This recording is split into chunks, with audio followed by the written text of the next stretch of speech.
Let's come on up. Take your seats. We're going to get it started. It's going to be a brief conversation. We're not going to be here. The panel's not going to last 2 hours. We're going to have a 20-minute conversation about the history of radio and some of the innovative things college radio did and AM urban radio did back in the day. So we're going to go down the line. We're going to start with Dr. P. And I just want you guys to let people who might not know who you are, what you do. Good evening and welcome. My name is the great Doc P. Dedicated on creating poetry, you know, so you can flow with me. Anyways, I was the music director for WYBC FM in New Haven from, I think from 98 until 2002.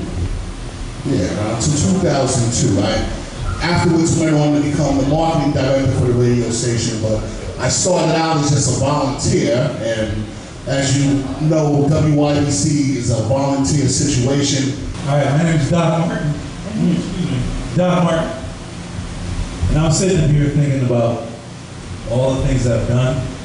I've actually been in the business here for over 30 years, and I can describe myself the way I always describe myself when I promote myself. I'm a DJ and a producer. I've been doing DJing for over 30 years now, past April. I've been in radio since '85. And I started my career, as far as radio is concerned, on college radio, WRTC at '85. In 1987, I started doing commercial radio down in New Haven at WNHC. And I did that pretty much consistently, simultaneously until about '97. And then from there, I moved to New York and I started doing syndication for a number of different companies there. And just to give people an idea of some of the people I've worked with, I was Frankie Crocker's last producer for his last syndicated radio show, which is the Classic Soul Countdown.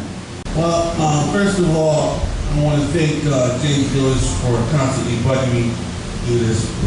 I had kind of gotten used to the idea of being forgotten, and I kind of prepared myself, you know, because that was a block of time in my life, and I didn't want to be one of those people that talked about things that we did 30 years from now, talking about whatever we did at 85. It was important then, but what's equally important is what we're able to do now.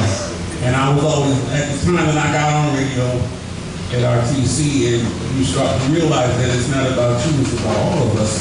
And especially in this area, creating a music scene.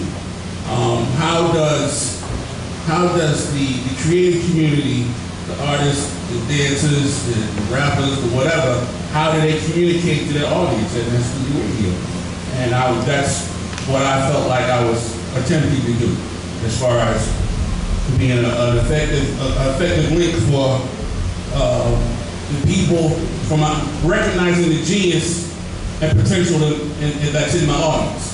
How's everybody doing? My name is DJ Buck, program director in the morning show, Hot 937. James, thanks for having me down. And me and James have been doing this for like 15, 20 years. He was about 180 pounds, James. I was 200. I was 200. I was 185. That was a long time ago. He was. My story is, I started DJing or playing around with records. My brother was in the Army. He left a whole bunch of Parliament from the Billy records around. We had one turntable, so I would steal and just back and forth scratching. When he got back, the records were destroyed. And I didn't know anything. But that got me into it. I started college radio back in Providence, Rhode Island. That's where I'm from. I'm not from Connecticut. I've been here for like 7 years right now. But it started off at stations like WBLS, Brown University. I work with like Stephen Hill, who runs BET right now. Hot 106, WXIN. Hot 106 was a commercial station. When I first got my foot in commercial radio, I tell everybody who wants to be in radio, get your foot in the door first, whether they're an intern or whatever, just get your foot in the door. I was fortunate to come to New England from Richmond, Virginia. The radio bug bit me when I got to college. I thought my first love, my first focus was to be a singer. I thought it was going to be the next Michael Jackson, honest to God. But by the time I got to college radio, they told me about this radio station that was on the campus. And it took me a while to kind of get to the station. But once I got to the station, I was so fascinated by this radio thing that it captivated my interest so much that I wanted to pursue it. And then once I lock in my focus on doing something, I'm not happy until I'm fulfilled in doing it. So I'm living my biggest dream of my life.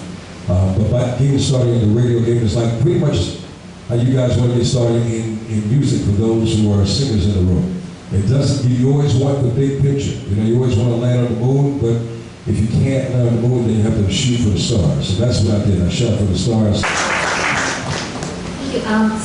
What I want to ask, I think you all touched on it a little bit. I think for people who want your job, or for people who want you to be excited about their art, it seems like in the age of American Idol, people think there's an immediate, you just gonna get famous as soon as you have talent, you just gonna be out there. You said get your foot in the door. So by getting your foot in the door, what is the first step for someone who wants to do what you do and be where you've been? I got into radio because I wanted to learn the music industry. So I moved to Connecticut to be closer to Steve, but also to get on WYBC because it was a volunteer situation. So I said, I can learn radio this way. And, you know, the radio bug really hit me then. And then I became drive time personality. And like then all of a sudden everybody knew who I was, and it was like, it was just, oh man. And I loved it so much. You know, I wasn't getting paid. My mother used to say, you are a fool. What are you doing spending all your time at that radio station? I think from that, from people seeing the dedication that I had, they said, hey, you know, we'll figure out a way to get you paid here. And I was a receptionist. Like I was technically the receptionist in the front, but then I was on the air. So now, being there all day, I could, you know, I can pay some bills now. With radio like any other business right now, it's a recession to everybody. Like even at radio station, you heard of cutbacks and you heard of people that hiring freezes. Stuff like that goes on the radio right now. And that's how I got on the radio, just getting in the door, playing anything, saying I just want to be there. I want to be in the room with the make sure what's going on. So if they happen to call my name, DJ Buck, everybody heard it. But radio is a more refined kind of industry. So for those who are pursuing our business, you have to go wherever you fit in. New York wasn't feeling me, so I jumped out of New York and found a gig, paying less money. Small market, but it allowed me to grow. And you know what? I think our egos get in the way of ourselves a lot, because we may think we're ready for a certain level, and when you really do the homework, I thought I was ready for a certain level. I really was not ready for New York when I wanted New York.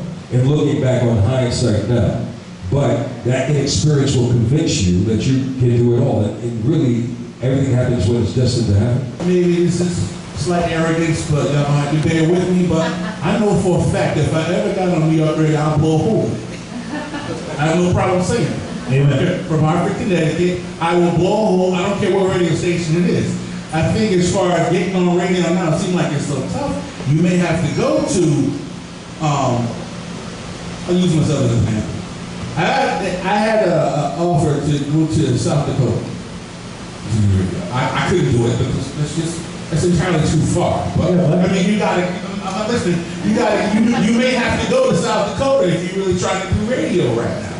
You know, but you have to approach it, even though it's not the number one market, not New York, you have to approach it as if your audience is New York. My experience has been pretty much that there's two axioms that I've learned over the years that have helped me in every situation I've been involved in. One is that success is when preparation meets opportunity. You gotta be prepared for success. You gotta know your craft. You gotta know your situation inside and out. Also, persistence always overcomes resistance. Let's give a hand for Dr. P, Dr. Martin, Mouthpiece, and Lenny.